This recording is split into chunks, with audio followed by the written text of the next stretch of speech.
आशीर्वाद। प्रतिदिन रात को 8:30 बजे सोने से पहले की प्रार्थना और आशीष।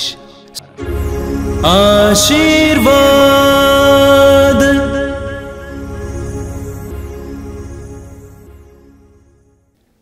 आइए मेरे प्रिय भाई और बहनों, आज के संपूर्ण दिन के लिए हम प्रभु को धन्यवाद दें। एक एक बात के लिए प्रभु को धन्यवाद दें और अपने सारे पापों और अपराधों के लिए माफी मांगते हुए आज रात को अच्छी नींद मिलने के लिए प्रभु से प्रार्थना करें। अपनी आंखें बंद कीजिए। एक करुणामय पिता, एक सर्वशक्तिमान पिता, यीशु को हमारे बीच में भेजने वाले स्वर्गीय पिता, हम तुझे धन्यवाद देते हैं। हमारे जीवन के वरदान के लिए धन्यवाद देते हैं। आज के संपूर्ण दिन के लिए धन्यवाद देते हैं। जीवन के दुख सुख के लिए तुझे धन्यवाद देते हैं। सारी सफलताओं के लिए तुझे धन्यवाद देते हैं। सारी विफलताओं के लिए तुझे धन्यवाद देते हैं। तंगी, कमजोरी, दुर्बलताएं, पाप, अपराध, रोग, पीड़ा के लिए तुझे धन्यवाद देते हैं। एक एक बात के लिए तुझे धन्यवाद देते हैं पिता। तूने हमें आज के दिन जीने का मौका दिया, इसके लिए धन्यवाद देते हैं। जीवन के एक एक पल के लिए धन्यवाद देते हैं। एक एक सांस के लिए धन्यवाद देते हैं पिता। ये दयालु पिता, तेरे पवित्र वचन में लिखा हुआ है, स्तोत्र 50 वाक्य 23 में, जो मुझे धन्यवाद का बलिदान चाहता है वही मेरा सम्मान करता है। हम तेरा सम्मान करते हैं पिता, धन्यवाद देते हैं। एक एक बात के लिए धन्यवाद देते हैं। और इस समय विशेष रूप से हम अपने सारे पाप और अपराधों के लिए क्षमा याचना करते हैं। मार्कुस के सुसमाचार के अध्याय 1 वाक्य 14 और 15 में तेरे पुत्र यीशु ने हमें सिखाया कि पश्चाताप करो, स्वर्ग का राज तुम्हारे निकट आ गया है। हम चाहते हैं कि तेरे स्वर्ग के राज का अनुभव करें पिता।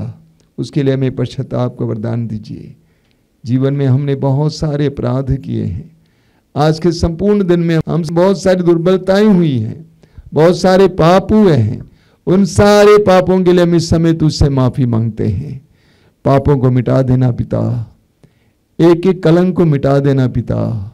हमारे मन और हृदय को इस समय स्वच्छ करना, शुद्ध करना, हमारी नजरों को शुद्ध करना, पवित्र करना, अंधविश्वास से हमें बचा के रखना पिता। हर प्रकार की बुराई से समय में स्वतंत्र करना। आज की इस रात में हम अपने आप को तुझे समर्पित करते हैं। हमारे जीवन की एक एक बात को तुझे समर्पित करते हैं।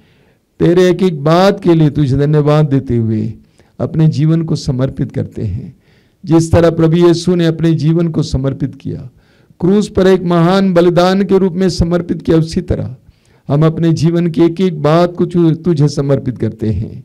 खेत खलिहान को, काम काज को, हर परिश्रम को, हर एक बात को तेरे हाथ में समर्पित करते हैं। परिवार के एक एक सदस्य को तेरे हाथ में समर्पित करते हैं।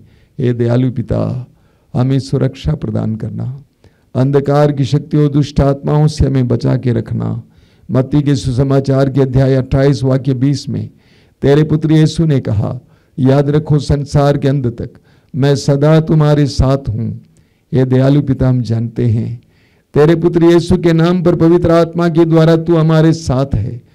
तेरा सानिध्य हमें प्रदान कर। आज की संपूर्ण रात में हर प्रकार के अंधकार की शक्ति और दुष्ट आत्मा से हमें बचा के रखना। हर तरह के खतरे से हमें बचा के रखना। शैतान के हर प्रकार के प्रपंच से हमें बचा के रखना। हमारी आत्माओं को सुरक्षा प्रदान कर, हमें शांति दे, हमारी आत्माओं को शांति दे। जिस तरह एक बालक या बालिका अपनी माँ की गोद में सोया हुआ है, सोई हुई, उसी तरह हमें शांतिपूर्ण निद्रा प्रदान कर। आज ये पूरी रात हमारे लिए शांति की रात हो, अनुग्रह की रात हो, आशीष की रात हो। अपना सिर झुकाइए मेरे भाई और बहनों। हे दयालु पिता, मैं प्रार्थना करता हूँ यीशु के नाम पर, तेरा दाहिना हाथ मेरे इन भाई बहनों के सिर पर रख, उन्हें तेरा संरक्षण दे, हर प्रकार की विपत्ति से उन्हें बचा के रखना। आज इस रात को तेरा सानिध्य उनके साथ रहे। हमेशा वे महसूस करें कि प्रभु का आत्मा मेरे करीब है। वे प्रभु की आत्मा में अच्छी नींद पाएं। कल सुबह वे ताजगी के साथ उठ सके। हमारी इस प्रार्थना को ग्रहण कर, आमीन। आशीर्वाद।